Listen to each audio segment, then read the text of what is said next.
अस्सलामुअलैकुम viewers, welcome back to my channel Usman Madani. आज मैं आपको ट्राई मेटाबॉल सिरप 120 ml या 150 ml के बारे में रिव्यू दूंगी। बेसिकली ये सिरप कौन कौन से पर्पस के लिए इस्तेमाल होता है और क्या इसके बेनिफिट्स हैं, क्या इसके साइड इफ़ेक्ट्स हैं, ये सब जानने के लिए इस वीडियो को एंड तक देखें। But first of all it's a request to all of you, please like, share and subscribe my channel and click the bell icon to receive every new notification of my video. Thank you so much.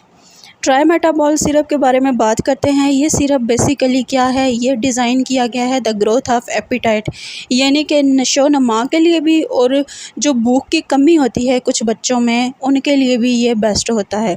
बात करते हैं इसकी formulation के बारे में, यानी कि इसके अंदर कौन से कंपाउंड्स पाए जाते हैं जो कि ग्रोथ के लिए भी अच्छे हैं और भूख लगने के लिए भी बेस्ट है। इसमें मेटोपाइन पाया जाता है, लाइसिन पाया जाता है, कार्निटिन पाया जाता है, विटामिन B1 पाया जाता है, विटामिन B, विटामिन B12। उसके अलावा काफ़ी मिनरल्स और विटामिन्स भी इसके अंदर इंक्लूडेड होते हैं और ये जो है वो एज अ सप्लीमेंट वर्क करता है और ये in the form of syrup present होता है।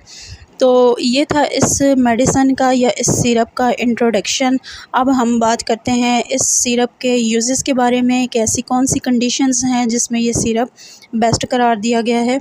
तो लॉस ऑफ एपिटाइट, यानी कि भूख की कमी। आपने देखा होगा कि कुछ बच्चे ऐसे होते हैं जो खाने पीने से भागते हैं, उन्हें भूख नहीं लग रही होती, वो बहुत वीक होते हैं। तो इस कंडीशन में बच्चे को आप ये सिरप दे सकते हैं। उसके वजह से ये हो सकता है कि उसका जो मैदा है वो चलना शुरू हो जाएगा और उसका दिल करेगा खाने पीने को। इसी तरह जो लैक ऑफ एपिटाइट है, एक तो होता है loss of appetite, lack of appetite, ये भी बहुत ज़्यादा कमज़ोरी की वजूहात है। तो इस कंडीशन में भी आप इस सिरप को इस्तेमाल करवा सकते हैं।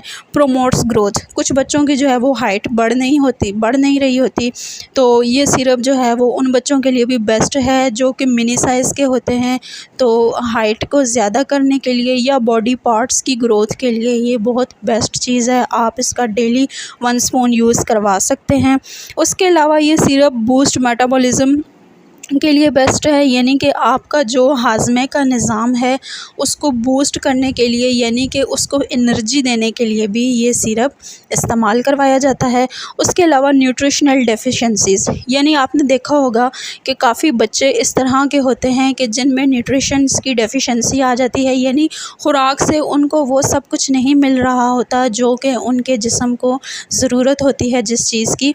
तो उस कंडीशन में क्या होता है कि ये जो सप्लीमेंट है ये डेली जो है वो रिकमेंडेशन में लाया जाता है, क्योंकि हर बॉडी की कैपेसिटी अपनी होती है। कुछ बच्चों को खुराक की कमी जो है वो लागर हो जाती है, तो उस कंडीशन में ये सिरप रिकमेंड किया जाता है और कुछ बच्चे अपनी ये कमियां अपनी डेली की डाइट से पूरी कर लेते हैं। This all depend on the capacity of body.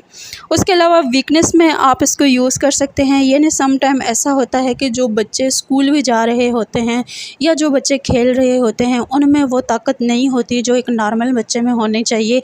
अक्सर बेशतर बच्चों की टांगों में दर्द हो रहा होता है या उनकी हड्डियों में दर्द हो रहा होता है या उनके सर में दर्द हो रहा होता है या उनके मसल्स में दर्द हो रहा होता है।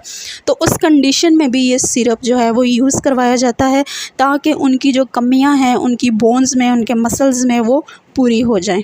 उसके अलावा स्टंट ग्रोथ इन चिल्ड्रन की ग्रोथ के लिए आप इसको इस्तेमाल कर सकते हैं। ईटिंग डिसऑर्डर, यानी कुछ अगर नर्वोज़ा की कंडीशन हो या एनोरेक्सिया की कंडीशन या बुलिमिया नर्वोसा की कंडीशन हो, तो उस कंडीशन में भी आप इस मेडिसिन को यूज़ करवा सकते हैं। अब आपने देखा होगा कि कुछ बच्चों में डाइजेशंस की प्रॉब्लम होती है, यानी हर बच्चे को हर चीज़ सूट नहीं कर रही होती। तो उस कंडीशन में ये होता है कि आप जो है वो ये सिरप इस्तेमाल करवा सकते हैं। अगर आपने उसको कुछ ऐसा खिलाया है जो कि आप समझते हैं कि ये जो है वो डाइजेस्ट नहीं हो पाएगा, तो आप इस सिरप का इस्तेमाल कर सकते हैं। ये थे इस सिरप के ओवरऑल यूजेस।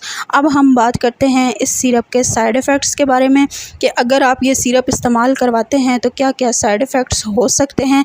इसमें जो है वो इंसोम्निया की कंडीशन हो सकती है, उसके अलावा टायर्डनेस की कंडीशन हो सकती है, उसके अलावा बाज़ औक़ात कुछ बच्चों में कॉन्स्टिपेशन देखी गई है, उसके अलावा रेस्टलेसनेस की कंडीशन हो सकती है, ठीक है, यानी कि ज़्यादा आराम करना। उसके अलावा डिज़ीनेस भी हो सकता है, यानी चकराव। तो ये थे इस मेडिसिन का यूजेस। अगर वीडियो पसंद आई हो तो हमारे चैनल को सब्सक्राइब